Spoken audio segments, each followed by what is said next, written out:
Sudah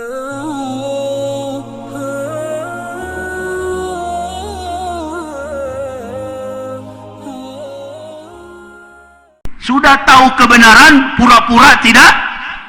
Allahu Akbar. Itu namanya golongan apa? Golongan apa? Bukan kafir. Golonganmu mun. Bukan mus, bukan kaf. Mun.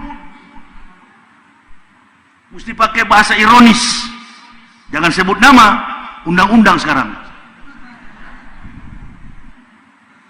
Saya benci ibu jadi undang-undang. Produk mun. Adzan dilarang, LGBT didukung, disupport. Adzan dilarang. Yang melarang mus atau kaf? Mun. Baru ditanya tadi sudah lupa. Yang melarang bukan mus, bukan kaf, mun. Lebih bahaya daripada kaf. Jangan bu, kena undang-undang. Direkam ini, Ustadz Yahya sudah dilapor. Jangan ibu. Ente berlapis-lapis pakai pasal manusia, saya pakai pasal Allah. Quran surah At-Taubah ayat 73. Ya ayuhan nabiyyu jahidil kufara wal munafikin waqlus alaihim. Ente silakan pakai pasal angka-angka, nomor-nomor buatan otak saya pakai angka-angka dan nomor-nomor hukum-hukum apa kata Allah? Apa kata Allah? Ya ayuhan nabiyyu. Kata orang Betawi begini, kata Allah, wahai Nabi, wahai Muhammad, berjihadlah melawan orang-orang kafir, berperanglah, berjihadlah melawan orang-orang kafir dan orang munafik. Berarti kalau kufar wal munafikin, golongan munafikin ini berarti bukan kufar, bukan kafir. Tapi siapa mereka? Siapa mereka? Orang-orang yang mengundang bencana. Bali nggak ada yang mati. Bali nggak dihujam gempa. Kenapa Palu yang begitu jauh? Logika kita harusnya Bali, Lombok dan Bali. Kenapa Palu? Saya orang Sulawesi, dekat dengan Palu. Dulu Palu itu provinsinya Suluteng, Sulawesi Utara Tengah. Yang namanya Pantai Talise memanjang sampai ke Donggala itu dari jam 6 sore, dari jam 5 sore orang mulai membuka lapak di situ, lapak maksiat.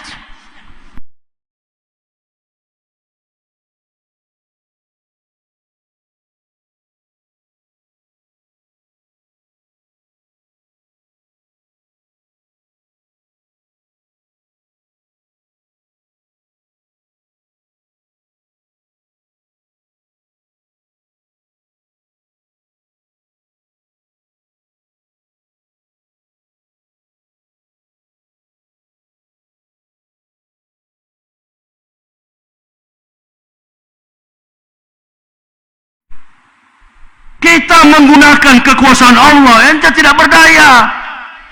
Yang kedua, kezoliman. Kenapa Allah suruh perangi? Kenapa Allah suruh perangi? Innahum billahi wa rasulihi. Karena mereka itu telah kafir terhadap Allah dan Rasul. Wa matu wa hum fasikun. Dan mereka mati dalam keadaan fasik. Bukan mati dalam keadaan kafir, mati dalam keadaan fasik. Dilarang oleh Allah, bahkan mendoakannya pun nggak boleh masuk dalam barisan itu. Orang yang sudah munafik terhadap agama Islam, Allah perintahkan itu tadi ayat 73, ayat yang ke-84 dalam Quran surah At-Taubah. Allah katakan, jangan engkau doakan Muhammad, bahkan berdiri di atas kuburnya pun jangan. Saking kerasnya itu. Oh jangan, tapi itu kan ulama Ustaz. Nggak bisa. Orang kalau ulama tidak lalai. Ulama kerjaannya dia senantiasa berhadapan dengan umat. Bukan konsep politik yang dia jalankan. Konsep apa? Akhirat. Konsep akhirat. Bagaimana manusia berperilaku, bagaimana umat Nabi tertib dalam hidup. Konsep akhirat. Dan tidak ada maksud politik. Enggak ada. Memang kita disuruh berpolitik. Kenapa? Untuk menyelamatkan agama Allah. Ya ayyuhalladzina amanu in tansurullah yansurkum wa yusabbit aqdamakum. Kita tolong agama Allah, maka Allah akan menolong kita. Sekalipun ada seorang ustadz mengatakan, oh ini kan karena lempengan dari laut, dari dasar laut Sulawesi begini. Kenapa ente tidak jadi ahli geologi? Ente kok jadi ustadz? Inilah kalau pekerjaan bukan ahli yang pegang begini. Sudah jadi ustadz mau jadi politikus. Sudah jadi ustadz mau jadi arkeolog. Sudah jadi ustadz mau jadi astronom. Makanya seperti siapa ini? Wakil Presiden Sandi. Dia pengusaha tapi hati ulama. Jangan dibalik. Ulama berhati pengusaha. Nah itu lalai. Berdasarkan hadis kan begitu. Tertibnya dunia ini bi ilmi ulama'i. Karena ilmu para ulama. Itu pertama. Yang kedua, bi aidil umara. Pemerintah, presiden, kepala negara yang adil. Kalau nggak adil, maka sebagian manusia memakan manusia lainnya. Sebagaimana serigala memakan kambing. Gonama.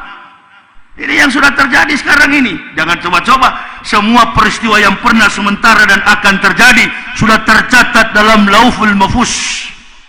Bahkan apa yang dikatakan Rasulullah dalam hadis-hadis tadi itu jauh sebelumnya, 1500 tahun baru terjadi sekarang. Oh, kita beriman tapi bagaimana tidak gempa? Jam 6 bukannya sholat, maksiat. Dan saya kalau lihat kesaksian-kesaksian di TV, kami haus.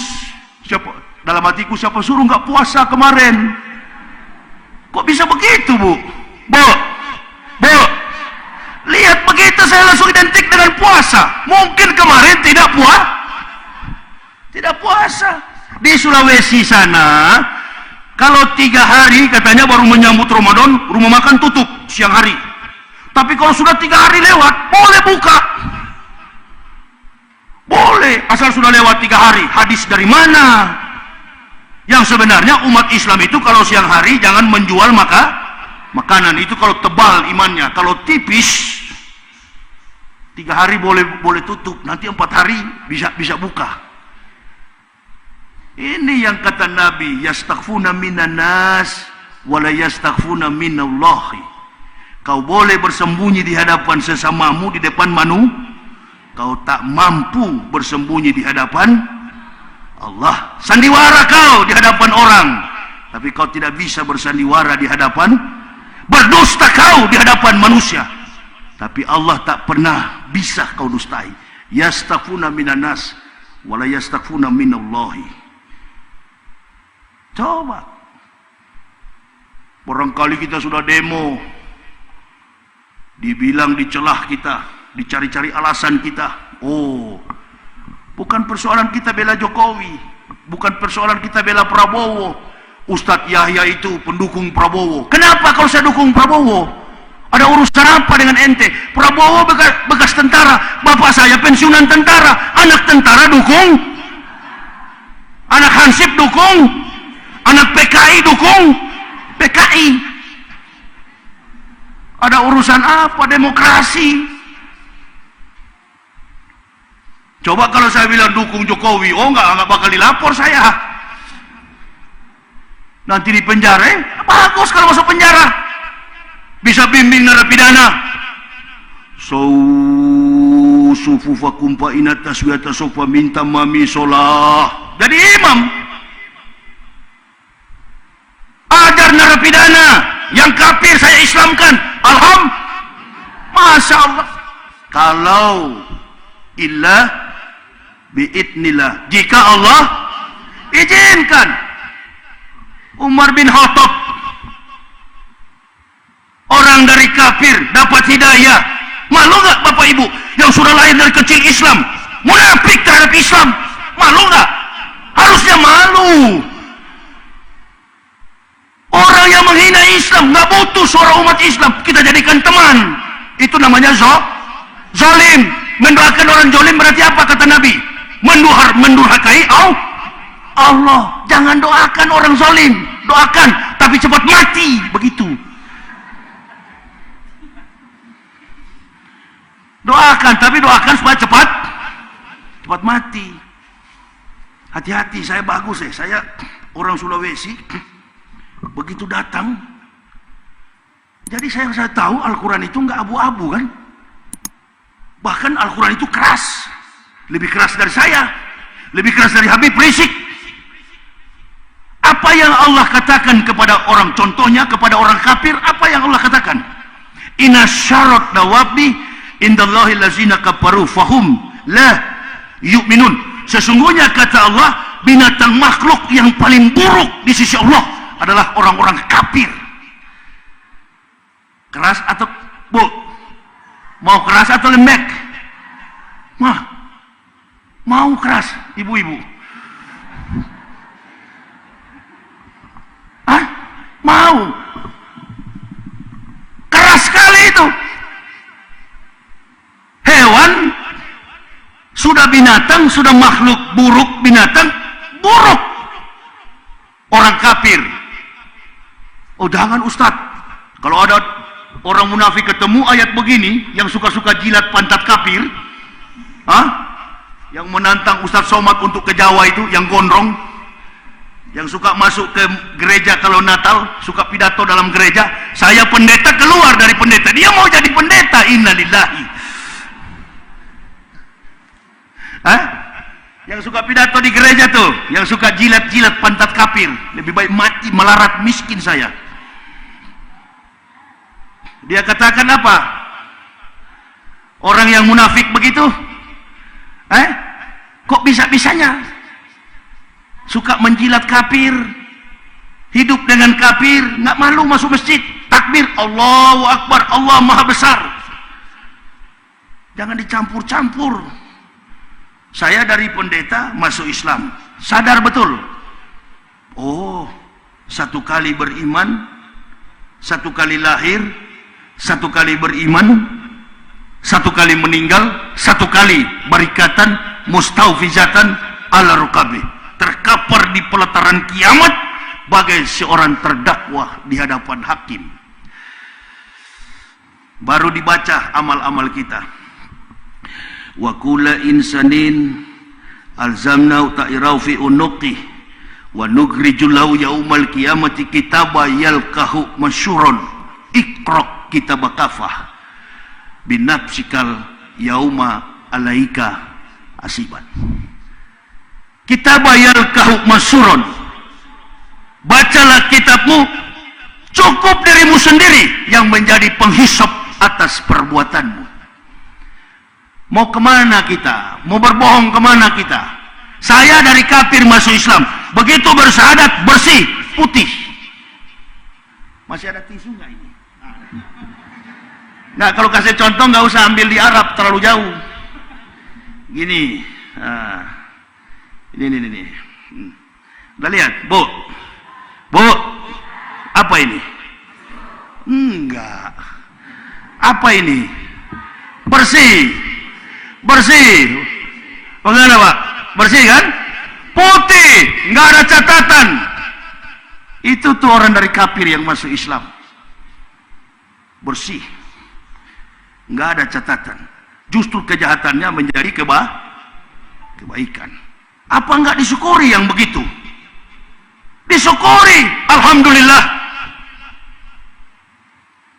Nikmat paling berharga yang tidak bisa dibeli ya Allah, yaitu hidayah, petunjuk, keselamatan dunia wal akhirat, hanya kepada saya dan keluarga, istri dan 3 orang anak.